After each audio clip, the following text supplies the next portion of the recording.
Somo letu sasa lina kichwa nimeyaona machozi yako.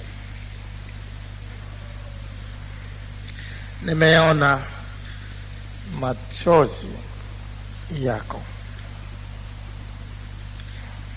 Nimeyaona machozi yako.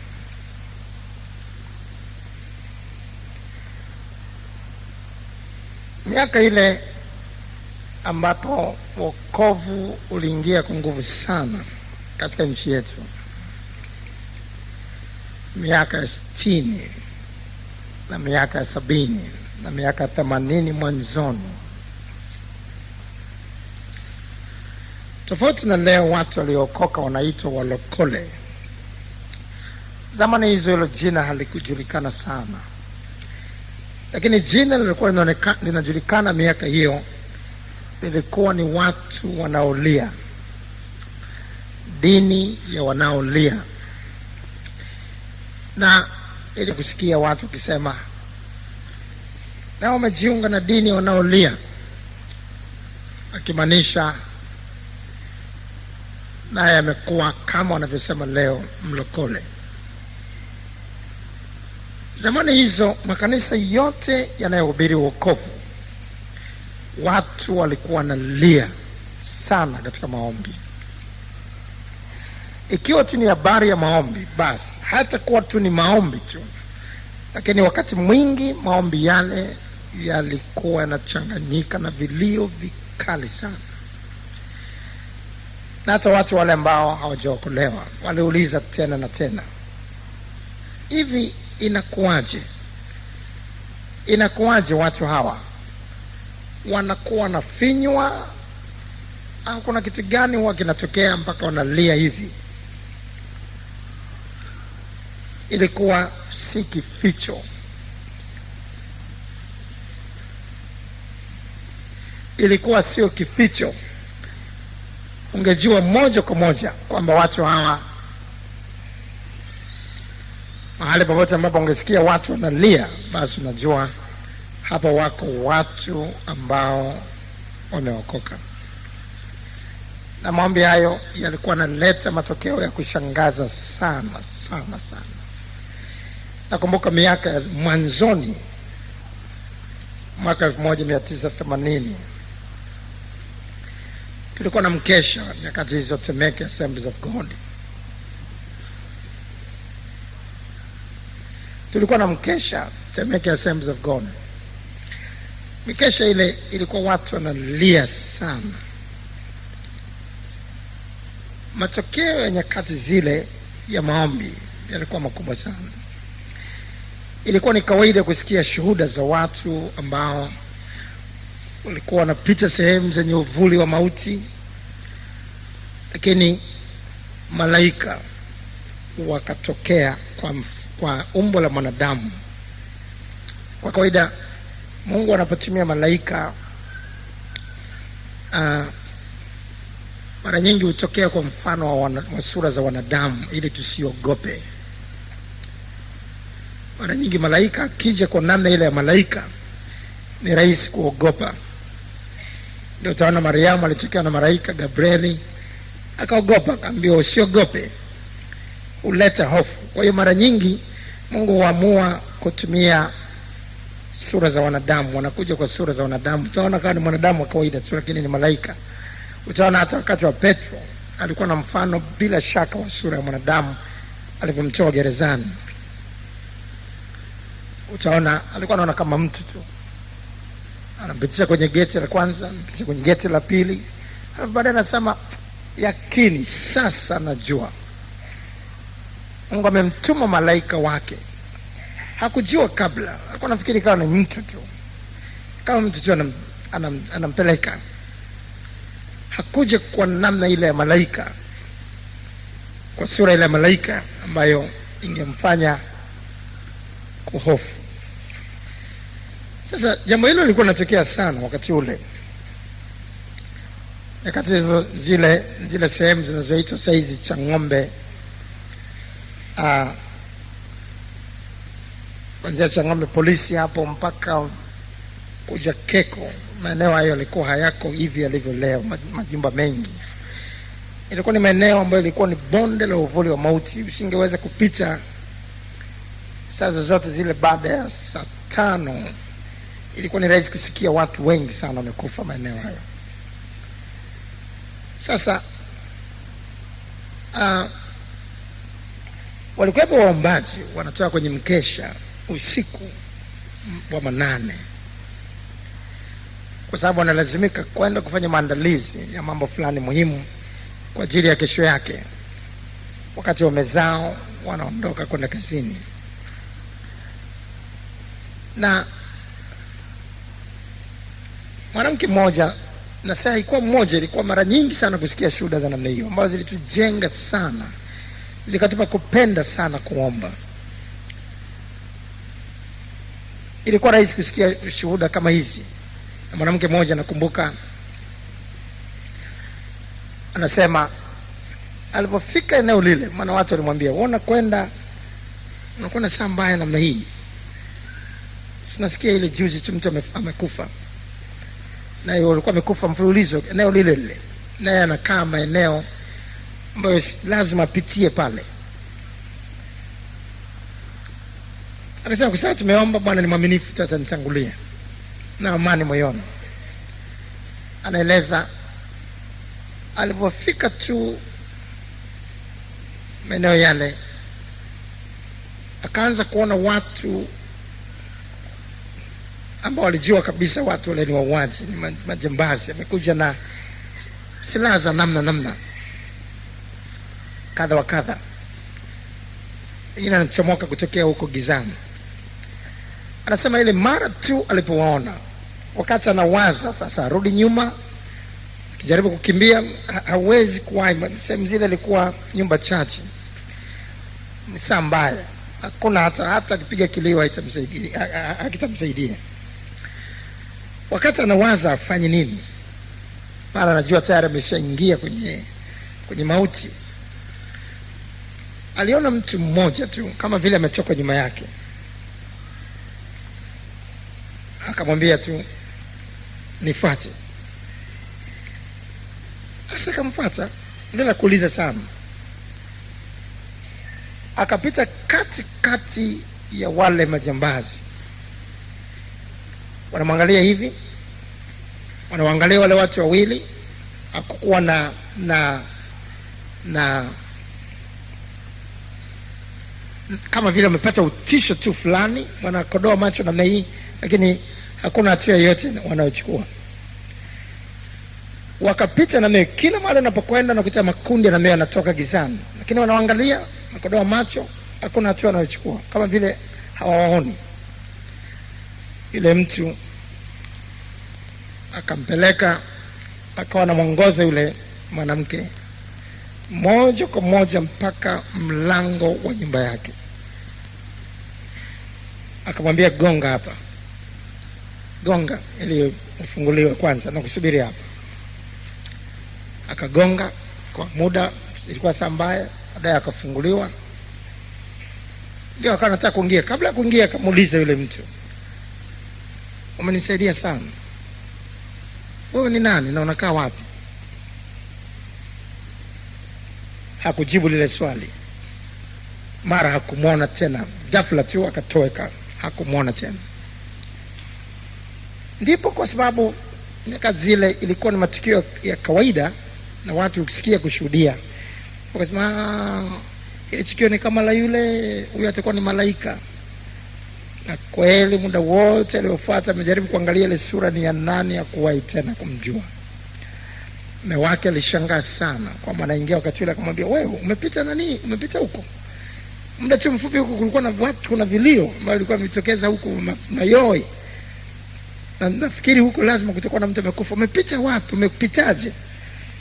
Kwanza kuelezea hivi, mume wake akashangaa sana. Alikuwa ni mataifa, alikuwa hajaokoka, akaguswa kwa kitu cha kipekee sana. Nyakati zile ilikuwa kawaida sana kupata matukio namna hiyo. Nakumbuka mwisho wa miaka 70, kutokana na maombi yalivyokuwa na nguvu sana kwa hao watu waliokuwa wanaitwa wanalia, nyakati za vita ambavyo nchi yetu ilipigana na vita na majeshi ya Idi Amin wa Uganda wakati ule rais wa Uganda,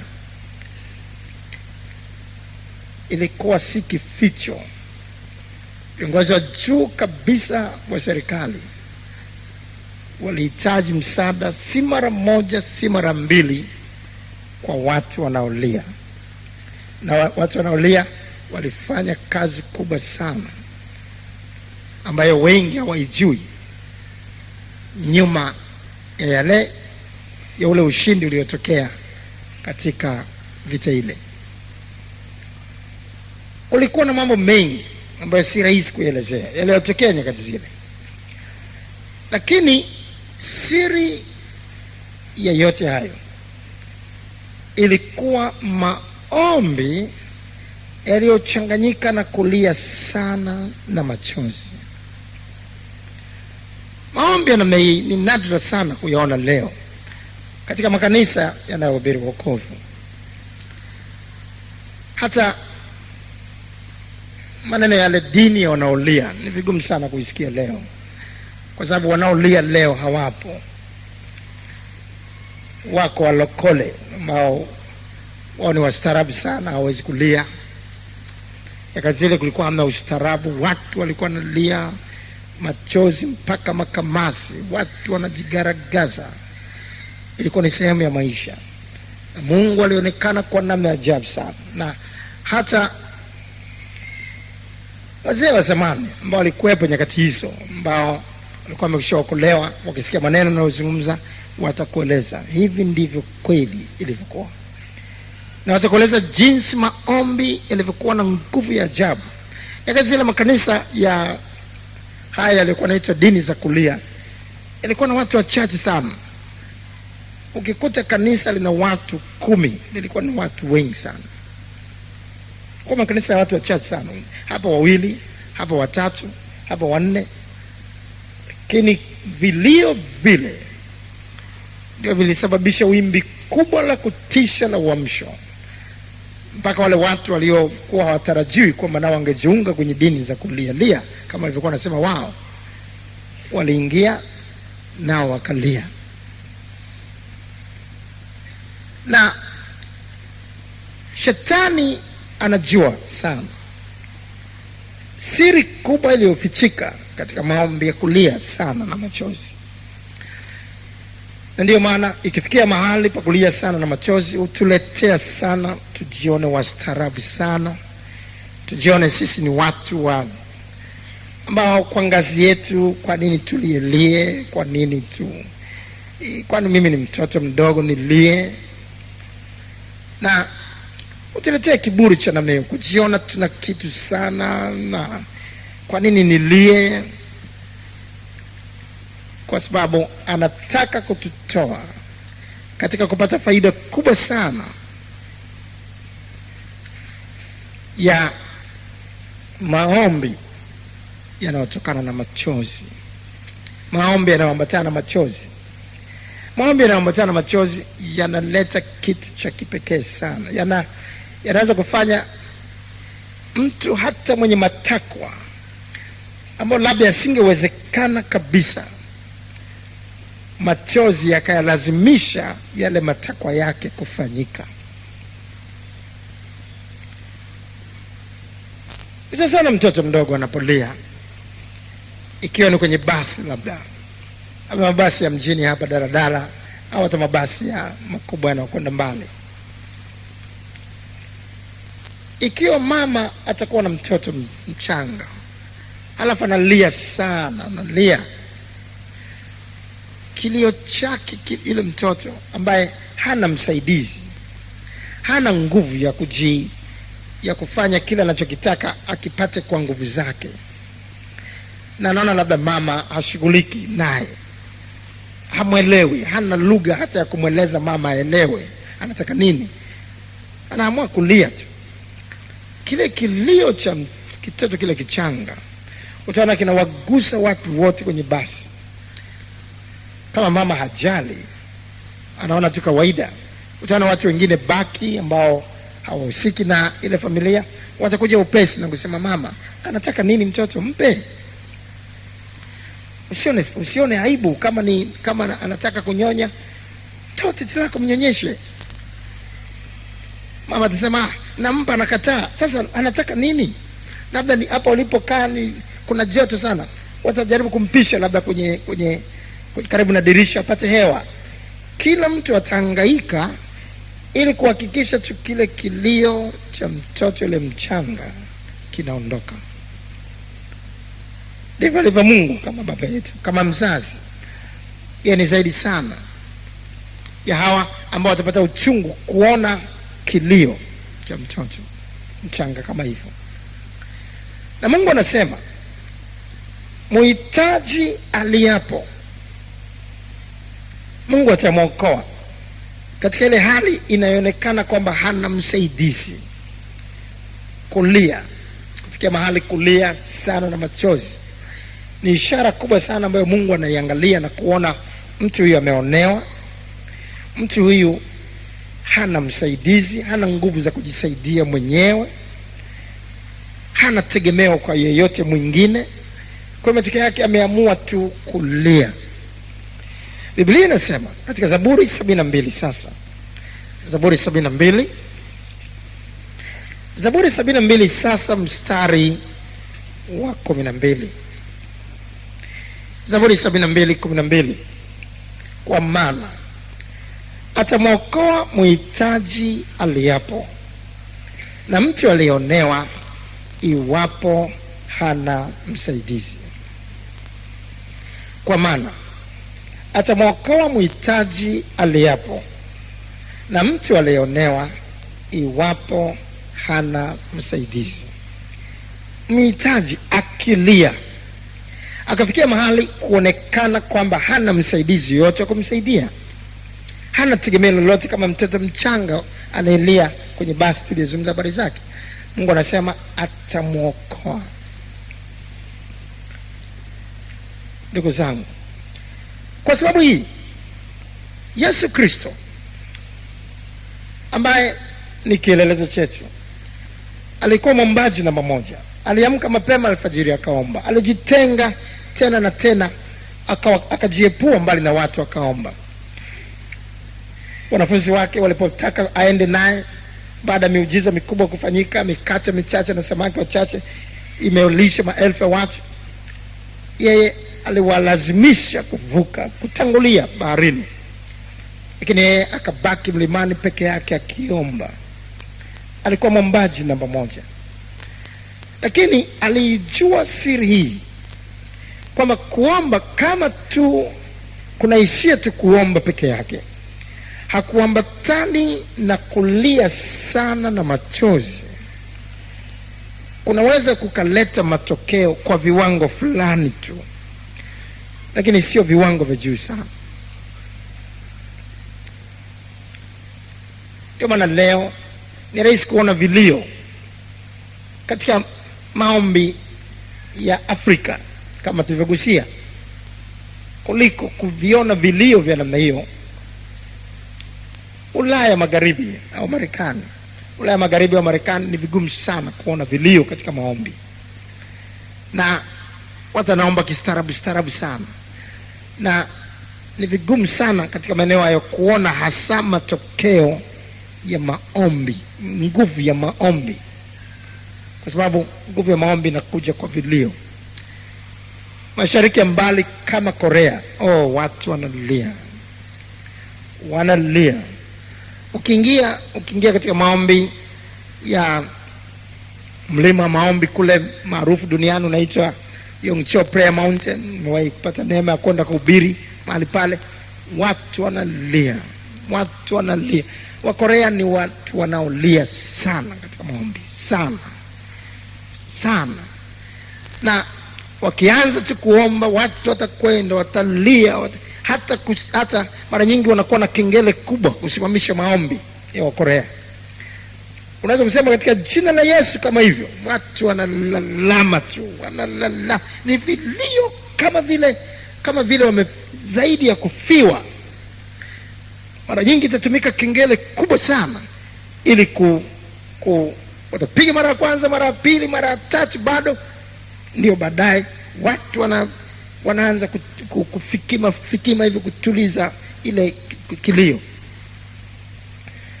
Na sehemu hizo Korea wameomba karibu kila kitu kimefanyika kwa namna ajabu sana. Hata hali ya uchumi ya nchi ya Korea. Nchi ya Korea hatutofautiani sana vile tulivyopata uhuru. Miaka iliyopata Korea ya uhuru Korea Kusini na nchi yetu Tanzania tumepishana kidogo sana. Nilifika kule nikakuta wa Korea wananieleza, wanaonyesha jinsi walivyokuwa maskini kama sisi. Wanaonyesha pasi za mkaa walivyokuwa wanazitumia miaka hiyo. Wanaonyesha hali duni sana za majumba yao zilivyokuwa. Lakini maombi ya watakatifu na kulia yameibadilisha Korea. Leo Korea moja kati ya nchi zinazokuwa kwa teknolojia, kwa viwanda kwa namna ya kutisha sana. Leo tunaona kila mahali Samsung, tunaona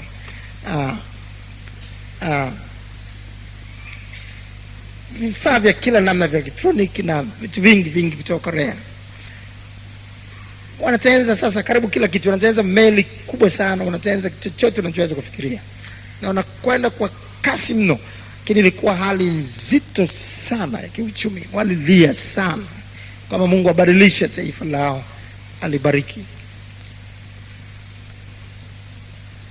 Na walilia sana kwa ajili ya vita ambavyo vilikuwa vinanukia kuangamiza taifa zima kutoka Korea Kaskazini. Maombi na vilio. Nakumbuka hapa kwenye Prayer Mountain hapo ya Yongcho waliweka mahali pale kile kituo maalum ili kuomba kwa ajili ya vile vita. Ni sio mbali sana na mpaka wa Korea Kaskazini. Wanalia, wanalalama, wanalia miaka na miaka. Wamekuja wanajeshi upande wa Korea Kaskazini ili ambao walidhamiria kuifutilia mbali Korea Kusini na kuangamiza. Lakini watakuja, watapanga maslahi yao pale. Hawawezi wanaishia pale tu. Wanawaona wengine kwa mbali hivyo, sio mbali sana wanawaona, lakini hawawezi kuvuka, hawawezi kufanya chochote miaka na miaka. Na ukiuliza nasema vilio hivi ndio vimefanya yote haya. Ningeweza kusimulia mengi sana kuhusu vilio. Nimefanya mambo mengi sehemu mbalimbali duniani. Brazil ni sehemu ambayo kuna uamsho mkubwa sana ambao umetokana na dini hizo ambazo zimekuwa zinaitwa dini za kulia.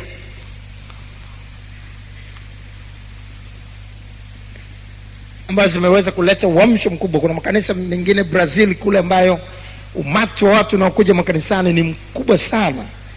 Kiasi kwamba wanafanya ibada saa 23 kila siku. Watu wanaingia na kutoka, saa 23 kila siku. Kuna kanisa moja linafanya ibada saa 23 kila siku. Wana hata saa moja tu ya kufagia jengo la kanisa. Saa 23 kila siku watu wanaingia na kutoka.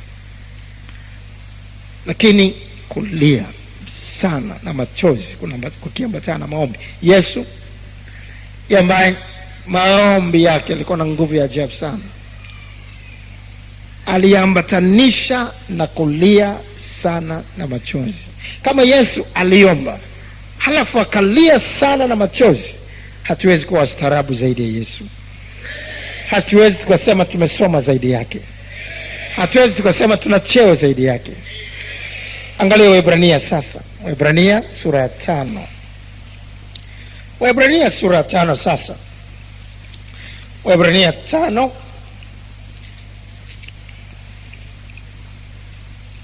Waebrania 5 mstari wa 7 tunasoma. Yeye, Waebrania 5 mstari wa 7. Yeye siku hizo za mwili wake alimtolea yule awezaye kumwokoa na kumtoa katika mauti. Maombi na dua. Tuseme wote kwa nguvu zaidi. Maombi na dua. Kwa bidii zaidi. Maombi na dua. Pamoja na kulia sana na machozi. Akasikilizwa. kwa jinsi alivyokuwa mcha Mungu. Ndio haya ndio yalikuwa maombi ya Yesu, yaliyomfanya kusikilizwa, yaliyomfanya kupata majibu ya ajabu sana. Alipokuwa ameomba, amebaki mlimani peke yake, bila shaka aliomba kwa namna hii, na baada hapo kukawa na nguvu ya ajabu sana iliyoambatana pamoja naye, iliyomfanya kukimbia kwa kasi juu ya maji, hata akawakuta wanafunzi wake wanahangaika majini.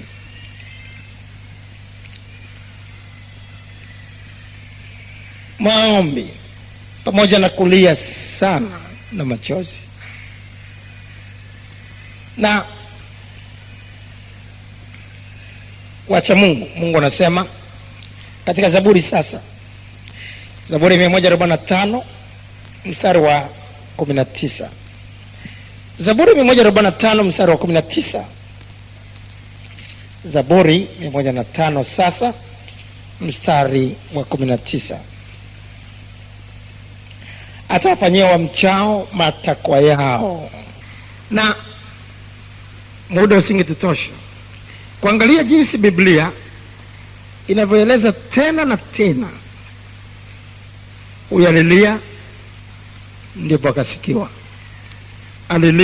alilia alipopata haya na yale ndipo akaponywa. Zaburi 22, labda tuangalie maandiko machache. Zaburi 22 mstari wa 24. Zaburi 22 mstari wa 24. Maana hakulidharau teso la mteswa, wala hakuchukizwa nalo, wala kumficha uso wake. Piga kelele, bali alipomlilia akamsikia. Ndio. Zaburi 30 sasa mstari wa 2. Zaburi 30 mstari wa 2. Bwana Mungu wangu, nalikulilia ukaniponya, nalikulilia ukaniponya. Zaburi 31 sasa mstari wa 22. Zaburi 31 mstari wa 22. Nami nalisema kwa haraka yangu, nimekatiliwa mbali na macho yako. Piga kelele pamoja nami, lakini ulisikia sauti ya dua yangu. Wakati gani Mungu alisikia sauti ya mtu huyu? Maneno gani yanafuata hapo? Maneno gani yanafuata hapo? Ndio, sio kabla hapo. Wakati nilipo kulilia, ndio aliposikia sauti ya dua yake. Pale mwanzo aliona kama vile kwa haraka yake akisema ni kama amekatiliwa mbali na macho, lakini alipolia ndipo Mungu akasikia sauti ya dua yake. Zaburi 34 mstari wa 17. Zaburi 34 sasa mstari wa 17 mpaka mstari wa 18. Zaburi 34 mstari wa 17 mpaka 18 tunasoma. Walilia, naye Bwana akasikia, akawaponya na tabu zao zote. Bwana yu karibu nao waliovunjika moyo. Kulia ndio dalili, ndio alama ya kuvunjika moyo. Bwana yu karibu nao waliovunjika moyo, na waliopondeka roho huwaokoa. Walilia, naye Bwana akasikia. Yeye ambaye amepondeka roho yake, mtu mnyonge aliyepondeka roho yake, aliyevunjika moyo wake, Mungu anakuwa karibu sana naye, na analia, anamlilia Mungu asiyemwona kwa macho. Ni kilele cha imani. Zaburi 120 sasa mstari wa kwanza. Zaburi 120 mstari wa kwanza. Zaburi 120 mstari wa kwanza tunasoma. Katika shida yangu nalimlilia Bwana, naye akaniitikia. Katika shida yangu nalimlilia Bwana, naye akaniitikia. Katika shida yangu nalimlilia Bwana, naye akaniitikia. Sura nyingine ya Zaburi 107. Zaburi 107, hapa utaona sura moja habari ya hawa walilia, ndipo Bwana akawasikia, akatenda yale waliokuwa nayaomba. Maneno haya yanarudiwa mara 4 katika sura moja. Zaburi 107 sasa mstari wa 6. Zaburi 107 mstari wa 6. Zaburi 107 mstari wa 6. Wakamlilia Bwana katika dhiki zao, akawaponya na shida zao. Wakamlilia Bwana katika dhiki zao, akawaponya na shida zao. Sio kabla kulia. Mbele kidogo mstari wa 13. Mstari wa 13. Wakamlilia Bwana katika dhiki zao, akawaponya na shida zao. Ukiona maneno yanatajwa kwa rudia mahali pamoja, Mungu anakuwa na makusudi ya kuweka kitu anaita Kiingereza emphasis, ya kuweka msisitizo ili tuone umuhimu wa kile kitu. Mstari wa 19 tena. Mstari wa 19. Na tutakuwa vema tuanze mstari wa 18 sasa mpaka mstari wa 19. Nafsi zao zachukia kila namna ya chakula, wameyakaribia malango ya mauti, wao katika hatari ya kufa. Kwa hiyo wakafanyaje? Wakamlilia Bwana katika dhiki zao, akawaponya na shida zao. Hata kama kuna tishio la kifo mbele yao, wakilia mambo yanaweza kubadilika kabisa. Angalia tena sasa mstari wa 28 sura hiyo. Mstari wa 28. Wakamlilia Bwana katika dhiki zao, akawaponya na shida zao. Inarudia tena.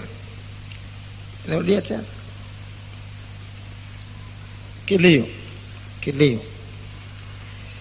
Muda usingetosha kuweza kuangalia sasa mifano hai ya mtu mmoja mmoja sasa.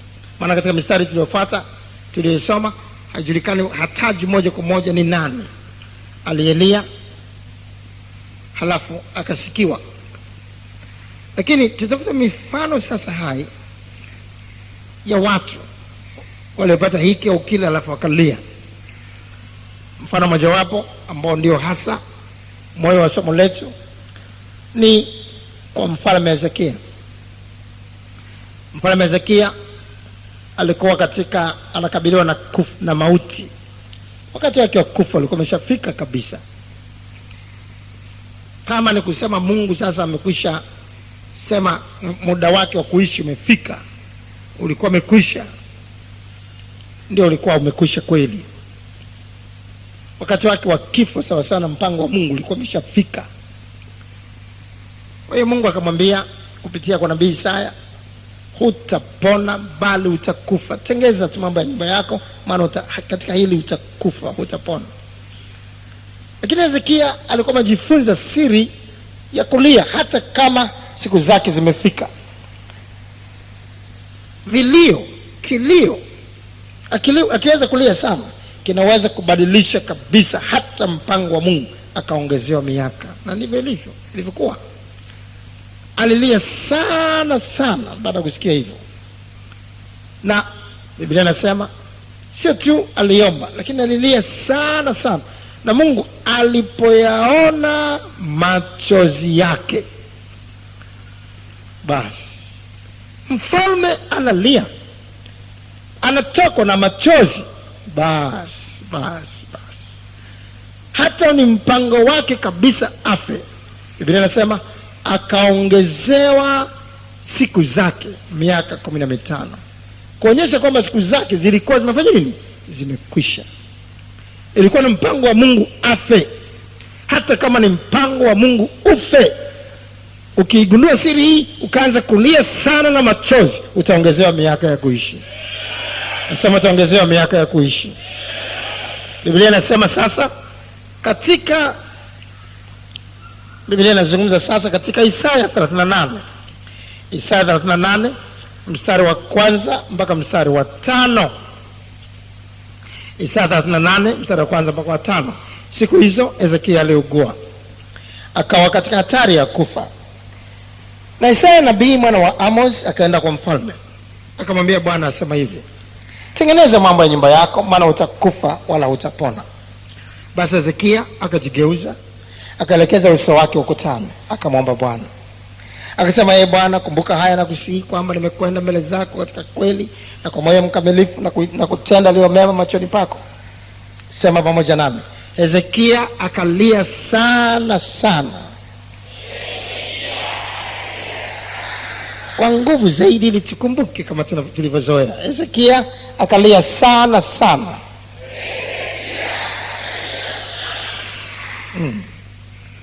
Ikawa neno la Bwana likamjia Isaya kusema, enenda ukamwambie Hezekia, Bwana Mungu wa Daudi baba yako asema hivi.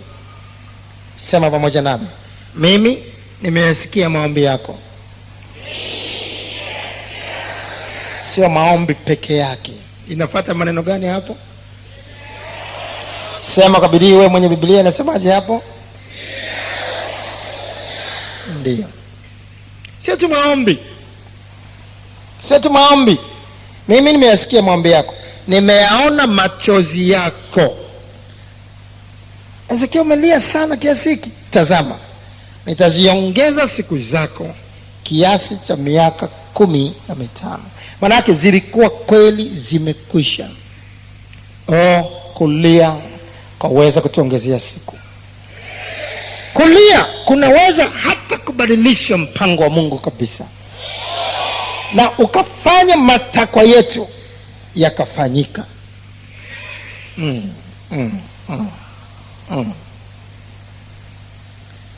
Hana, wengi wetu nakumbuka habari zake. Mwanamke yule Hana alikuwa hana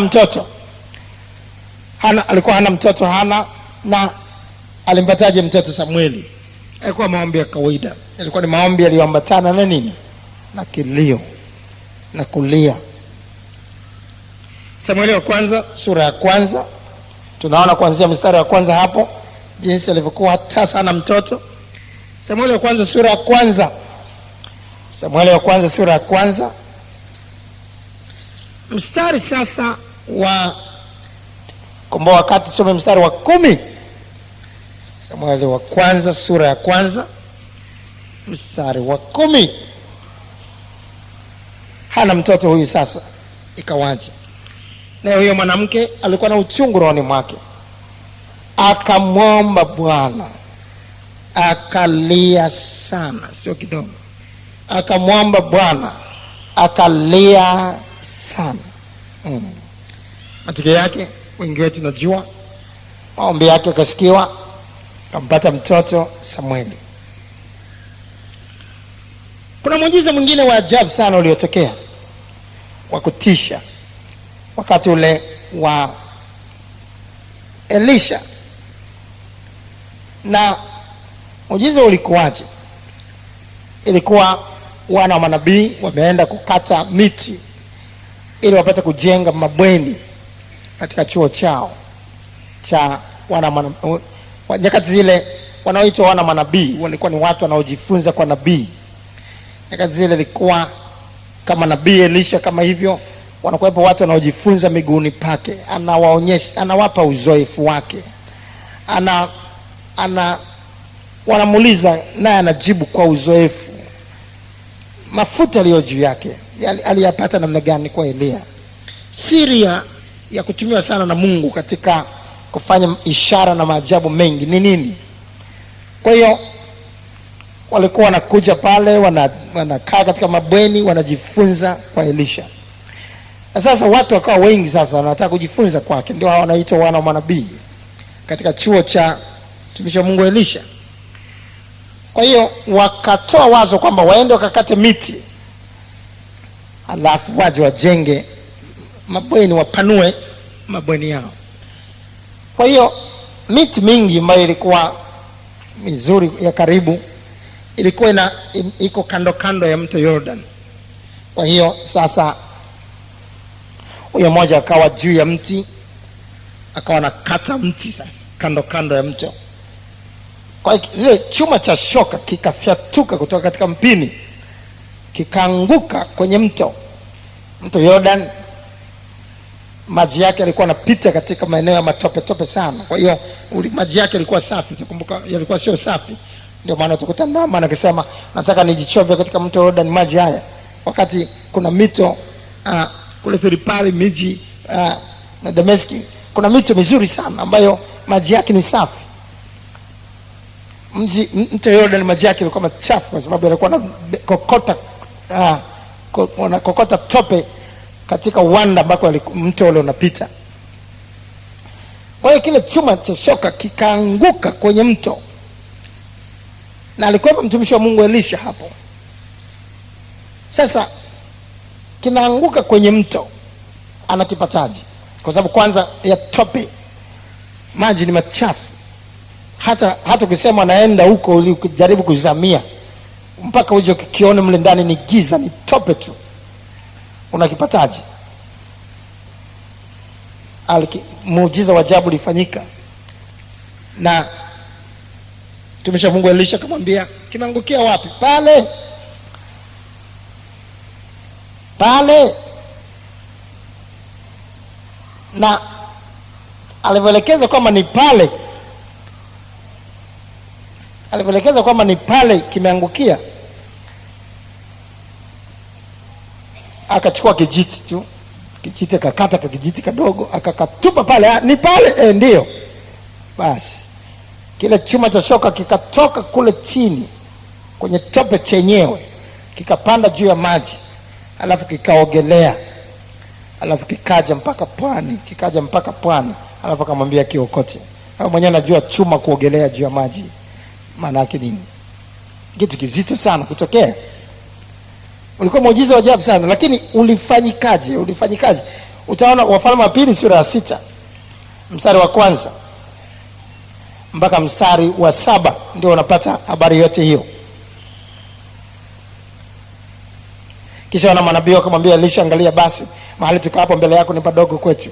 Basi twende mpaka Jordan tukuomba tutoe huko kila mtu mti mmoja ili tujifanyie huko mahali pa kukaa. Akajibu, haya nendeni.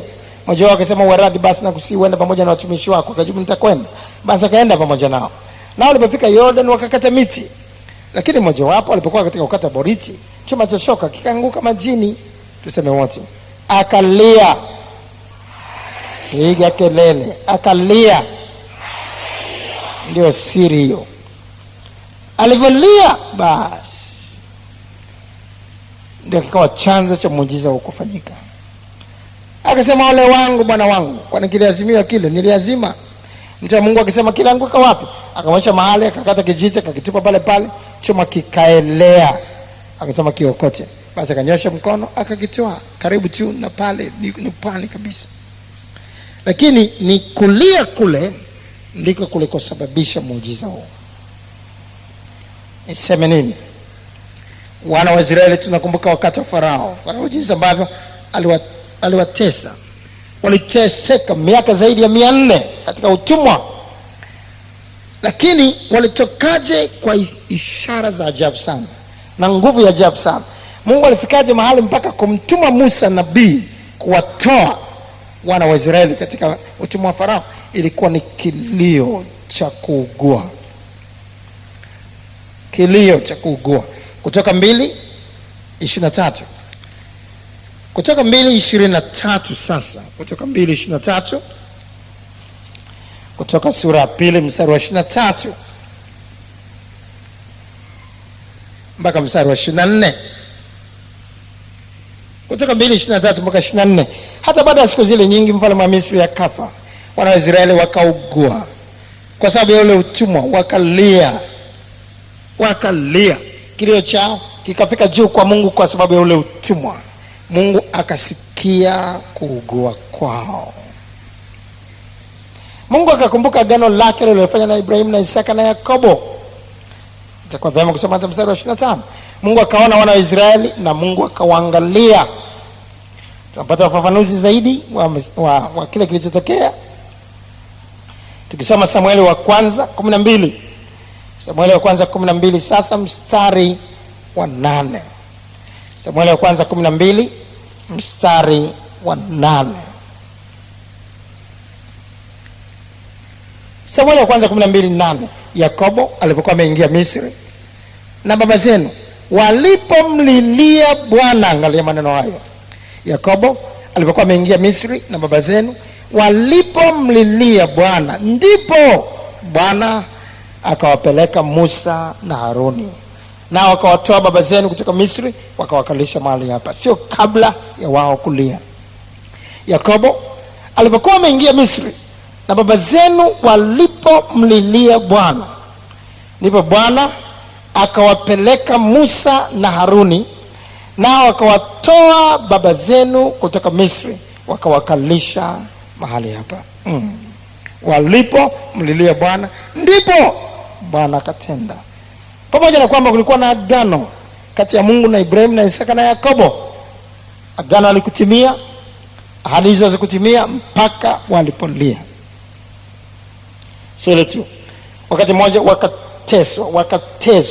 wakatwezwa na kuonewa sana na Wamidian. Ikawaje?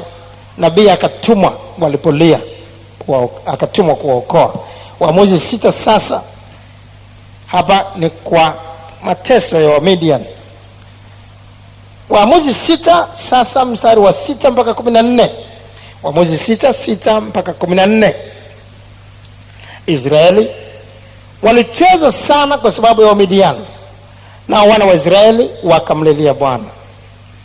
Kisha ikawa hapo wana wa Israeli walipomlilia Bwana kwa sababu ya Midiani, Bwana akamtuma nabii aende kwa hawa wana wa Israeli, na akawaambia, Bwana yeye Mungu wa Israeli asema hivi, mimi niliwaleta ninyi mkoe kutoka Misri, nikawatoa katika nyumba ya utumwa, na mimi niliwaokoa na mikono wa Misri na mikono ya wote waliokuwa wakiwaonea, na mimi niliwafukuza watoke mbele zenu, na mimi niliwapa ninyi nchi yao. Kisha niliwaambia, mimi ndimi Bwana Mungu wenu, msiiche Mungu wa Amori ambao mwaketi katika nchi yao, lakini hamkuitii sauti yangu. Ndio, hatukuitii, lakini sasa tunalia. Kilio chao kilileta matokeo. Kisoma mistari inayofuata, Bwana akamtuma Gideon kwa ajili ya kuwaokoa. Malaika wa Bwana akamtokea, ni mstari 12 kuendelea. Akamtokea akamwambia, Bwana yupo pamoja nawe shujaa. Gideon akamwambia, Bwana wangu, ikiwa Bwana yupo pamoja nasi, mbona mambo haya yote yametupata? Yako wapi matendo yake ya ajabu waliotuhadithia baba zetu wakisema, je, siye Bwana aliyetuleta huku kutoka Misri? Ila sasa ametutupa na ametutia katika mikono ya Midian. Bwana akamtazama akasema, enenda kwa uwezo wako huu ukaokoa Israeli na mkono wa Midian. Je, si mimi ninayekutuma? Bwana akamtumia Gideon kwa miujiza mikubwa sana kuwaokoa, lakini kutokea hayo yote mpaka walipolia. Sio kwa Midiani tu, sio tu kwa Misri, hata kwa wengine walikuwa wameshagundua siri hii. Ukitaka kufanya majibu ya maombi ya kutisha, leta tu machozi, angusha tu machozi mbele za Bwana, omba bila kukata tamaa. Lakini maombi ambatana na kulia sana na machozi, Shetani anataka asitake, matokeo ni lazima. Waamuzi sasa sura ya 10. Hapo taona aliokoa na watu wengi waliokuwa na waonea. Waamuzi sura ya 10 mstari sasa wa 11 mpaka mstari wa 12. Waamuzi 10:11 mpaka 12. Naye Bwana akawaambia wana wa Israeli, je, sikuwaokoa ninyi na hawa Misri na Waamori na wana wa Amoni na Wafilisti? Hawa Wasidoni nao na Waamaleki na Waamoni waliwaonea, nanyi mlinililia, nami niliwaokoa na mikono yao. Waliwaonea, mkafanya nini? Nanyi mlifanya nini? Mlinililia, ndio, nami niliwaokoa na mikono yao. Walipolia, Bwana alitenda. Nehemia vile vile utaona katika sura ya 1, Nehemia alipoona kuta zote zimebomolewa, kila kitu kimeangushwa Yerusalemu. Akalia sana, akamwambia Bwana ampe neema, apate kufanikishwa katika njia yake, apate kibali cha kipekee kwa mfalme. Nehemia 1 kwa komboa wakati. Nehemia 1 sasa tusome mstari wa 4.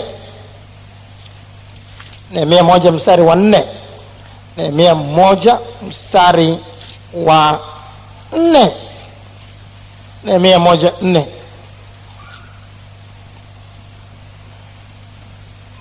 Hata ikawa niliposikia maneno hayo, nikaketi nikalia, nikaomboleza siku kadha wa kadha, kisha nikafunga, nikaomba mbele za Mungu wa mbinguni. Kufunga tu peke yake kuna nguvu, lakini kukiambatana na kulia kuna kitu cha ziada sana. Mstari wa 11 alikuwa naomba nini hapa? Bwana nakusihi, tege sikio lako uyasikilize maombi ya mtumishi wako na maombi ya mtumishi wako, na ufurahi kulicha jina lako, na kuomba sana unifanikishe mimi mtumishi wako leo, ukanijalie rehema mbele ya mtu huyu, yani mfalme. Kusoma sura ya 2, alipata yote aliyohitaji kwa mfalme, lakini kwa kulia. Yehoshafat sasa hapa naye tunaona jinsi ambavyo hapa sasa alikuwa afet kabisa, amezingirwa na wamesema huyu tumempata. Akaondoa mbali habari za ufalme wake, akaondoa mambo ya kujiona ni yeye, akaanza kulia kama kitoto. Ikawaje? Bwana akashuka kumsaidia. Wafalme wa pili sasa sura ya 18. Ni Mambo ya Nyakati hapo, samahani, ni Mambo ya Nyakati wa pili 18. Mambo ya Nyakati 18. Mambo ya Nyakati 18 mstari wa 30 mpaka mstari wa 32. Mambo ya Nyakati wa pili 18 mstari wa 30 mpaka 32. Basi mfalme wa Shamu alikuwa amewaamuru maakida wa magari yake akisema, msipigane na mdogo wala mkuu, ila na mfalme wa Israeli peke yake. Ikawa maakida wa magari walipomwona Yehoshafati akisema, mfalme wa Israeli ni huyu, wakati hakuwa yeye, lakini wakapiga kelele, mfalme wa Israeli ni huyu. Basi wakamgeukia ili wapigane naye. Lakini Yehoshafati akafanya nini? Alijua siri, na sisi tuigundue siri. Hakutegemea silaha zake tena, akaona amezingirwa hapa, kufa atakufa. Mfalme wa Israeli, mfalme Yehoshafati akafanya nini? Akalia. Lakini Yehoshafati akalia na Bwana akamsaidia. Angalia maneno haya, tuseme wote kwa bidii. Akalia na Bwana akamsaidia. Piga kelele tena, akalia na Bwana akamsaidia. Ndio Mungu akawafarakisha kwake. Ndio ukisoma mstari uliofuata pale ndio kama Mungu ameingilia kati, ndio anaonyesha huyo sio yeye, huyo mnamtafuta sie. Wakamwacha wakati alikuwa afe, kilio kikamwokoa. Haleluya. Wengi wetu tunafahamu kwa habari ya Lazaro aliyekuwa amekufa kaburini, amezikwa sasa siku 4. Hapa alikuwa Mariam na Martha. Yesu amekuja hapa, Biblia inasema akalia Martha na wale wengine walikuwa pamoja naye, wakalia alipokuwa sasa wako kaburini. Biblia inasema katika Yohana 11 mstari 33 mpaka 36, Yesu alipomwona analia naye akalia. Na Wayahudi wakasema, angalia, Yesu naye analia machozi, analia. Amelia Mariam naye analia. Angalia jinsi alivyompenda, kwa jinsi anavyolia. Tukilia na Mungu analia, tukilia na Mungu analia, tukilia na Yesu analia. Na baada ya vilio vile, Mariam amelia, Yesu amelia pamoja naye, ndipo kilichofuata yale maneno, Lazaro njoo huku nje. Yale maneno ya kutamkwa kabla vilio vile. Bwana atupe kuigundua siri hiyo leo. Na Yesu aliyekuwa anaomba kwa kulia sana na machozi. Naye anatuambia hata leo katika Luka 18, ombeni wala msikate tamaa. Ombeni wala msikate tamaa. Kama kuna kulia sana na machozi, matokeo ni lazima.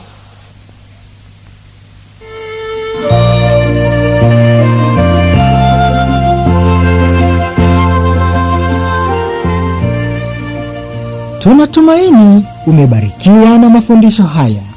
Biblia inasema katika Yakobo sura ya 1 mstari wa 22, lakini iweni watendaji wa neno wala si wasikiaji tu, hali mkijidanganya nafsi zenu.